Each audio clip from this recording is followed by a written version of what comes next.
Mereka adalah cahaya yang membawa harapan bahwa di balik setiap kesulitan yang kita hadapi, ada jutaan dukungan dari alam gaib yang siap membantu atas izinnya, sebagaimana mereka membantu para sahabat dalam perang Badar dengan ribuan malaikat yang turun secara berturut-turut. Dengan merenungi semua fakta ini, kita diajak untuk memperluas cakrawala berpikir kita. Dunia ini hanyalah panggung kecil, sementara kerajaan Allah Subhanahu wa Ta'ala dengan para malaikatnya yang tak terhitung adalah realitas yang sesungguhnya. Pengetahuan tentang Baitul Makmur dan rutinitas 70.000 malaikat di sana seharusnya membuat kita semakin semangat dalam memperbaiki kualitas ibadah kita, agar setidaknya nama kita bisa disebut dengan baik oleh para penduduk langit yang suci tersebut.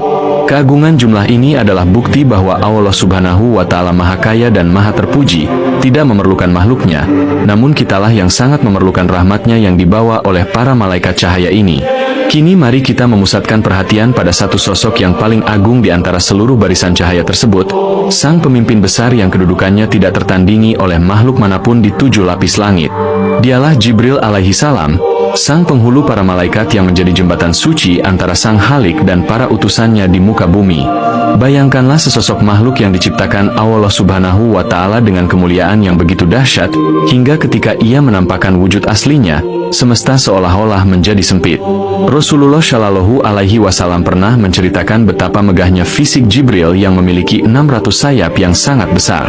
Jika satu saja dari sayap tersebut dibentangkan, maka ia akan menutupi seluruh ufuk timur hingga barat, menghalangi cahaya matahari dan menyelimuti dunia dengan keagungan nur yang dibawanya.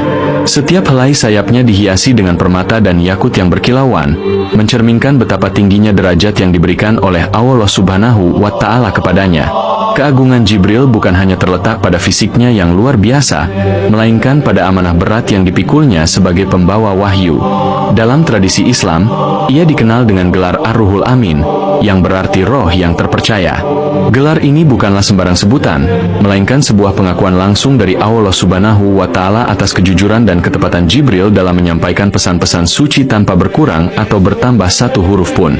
Allah Subhanahu wa Ta'ala menegaskan kedudukan mulia Jibril ini dalam firman-Nya yang suci, sebagaimana tercantum dalam Quran Surah At-Takwir ayat 19-21, yang menyatakan bahwa sesungguhnya Al-Quran itu benar-benar firman Allah Subhanahu wa Ta'ala yang dibawa oleh utusan yang mulia, yang mempunyai kekuatan, yang mempunyai kedudukan tinggi di sisi Allah Subhanahu wa Ta'ala, yang mempunyai arsy, yang ditaati di sana di alam malaikat lagi dipercaya.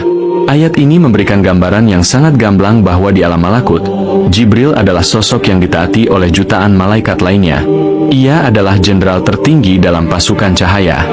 Mari kita selami lebih dalam interaksi antara Jibril dan sang kekasih Allah Subhanahu wa Ta'ala, yaitu Rasulullah Shallallahu Alaihi Wasallam. Hubungan mereka adalah hubungan guru dan murid yang paling suci dalam sejarah peradaban manusia. Jibril bukan sekadar pengantar surat, ia adalah pendamping setia yang hadir di saat-saat paling krusial dalam dakwah Islam. Ingatlah momen ketika wahyu pertama turun di Gua Hira, sebuah tempat yang sunyi dan gelap. Di sana, Jibril menampakkan diri dan mendekap erat raga Rasulullah Shallallahu Alaihi Wasallam sambil memerintahkan untuk membaca. Dekapan itu bukan sekadar sentuhan fisik, melainkan sebuah transfer energi dan kekuatan spiritual yang mempersiapkan jiwa sang Nabi untuk memikul beban wahyu yang sangat berat. Jibril terus mendampingi beliau selama 23 tahun lamanya, turun dari langit setiap kali ada permasalahan yang membutuhkan bimbingan langsung dari langit. Salah satu peristiwa yang paling menunjukkan kedekatan dan otoritas Jibril adalah saat perjalanan Isra Mi'raj. Bayangkan Jibril membawa Rasulullah Shallallahu Alaihi Wasallam melintasi dimensi-dimensi yang tidak mungkin ditembus oleh teknologi manusia manapun. Ia menjadi pemandu wisata langit yang menjelaskan setiap keajaiban yang ditemui di setiap lapis langit. Namun, ada satu titik di mana Jibril harus berhenti, yaitu di Sidratul Muntaha. Di sana, sang pemimpin malaikat ini berkata kepada Rasulullah Shallallahu Alaihi Wasallam bahwa ia tidak bisa melangkah lebih jauh lagi. Jika ia melangkah selangkah saja, maka ia akan terbakar oleh cahaya keagungan Allah Subhanahu wa Ta'ala.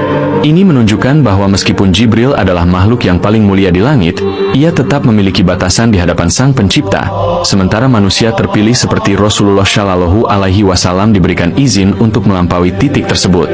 Karakteristik Jibril juga digambarkan sebagai sosok yang sangat cerdas dan mampu menjelma dalam berbagai bentuk atas izin Allah Subhanahu wa Ta'ala. Seringkali ia datang menemui Rasulullah Shallallahu Alaihi Wasallam dalam wujud seorang lelaki yang sangat tampan dengan pakaian yang putih bersih dan rambut yang sangat hitam, tanpa ada tanda-tanda bekas perjalanan jauh pada dirinya. Penyamaran ini dilakukan agar para sahabat Nabi yang berada di sekitar beliau tidak merasa ketakutan atau silau oleh wujud asli cahaya yang dimilikinya. Dalam sebuah hadits yang sangat terkenal, Jibril datang dan duduk di hadapan Rasulullah Shallallahu Alaihi Wasallam, menempelkan lututnya ke lutut Nabi, lalu bertanya tentang apa itu Islam, iman, dan ihsan. Di akhir pertemuan tersebut, Rasulullah Shallallahu Alaihi Wasallam memberitahu para sahabat bahwa orang itu adalah Jibril yang datang untuk mengajarkan agama kepada mereka. Inilah bukti betapa Jibril